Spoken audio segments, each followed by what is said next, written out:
Magandang tanghali sa inyo lahat. Ayan, papunta nga pala kami ni Macy's sa karinderya. Kain muna kami bago kami biyahe ng bukid. So, brown out kasi dito sa bayan. So, bukid-bukid muna tayo. Samantala, ayan, dito kami ngayon sa karinderya. Dito malapit sa may harap ng Capitol. Karinderya dito. Ayan, pipili na kami ng ulam para kakain na kami.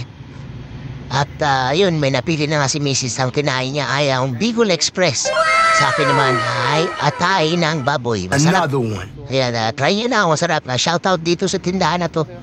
Baka naman, kuya. Ate, palibo na kami para sa promotion. At ayan, naghintay na nga kami ng na-order aming ulam. Patingin-tingin pa ako. So, akala mo naman, bibili pa ng another ulam. Di naman pala. So, ayan, upo na ako at si Mrs. naghihintay na rin sa in-order naming ulam. At ayan, natapos na kaming kumain. So, pabalik na kami sa bahay. Ito, tumatawid kami ngayon. Ayan, may nakita kami dito mga tricycle driver nag-abang.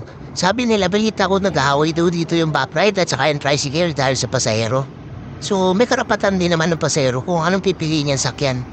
Eh, dapat maging tayo, pasensyoso at saka parang tayo magbigayan. So, pag tayo maging sugapa or maging gahaman sa pasahero dahil para sa kinaghanap buhay, walang inggitan at bigayan lang para maging maayos ang hanap buhay natin at walang away. Love lang dapat. Padaan nga kami rito sa tindahan ng Ripat Dog ng bentahan ng ice cream at itong Pares. Shoutout nga pala dyan sa Pares kay Tetet. Ang may-ari yan, si Tet Rambulo. Baka naman, Tet. Palibre naman dyan. Ayan, dito na nga kami sa bahay. So, prepare na kami sa biyahe. Huwag niyo kalimutan mag-like and follow and share.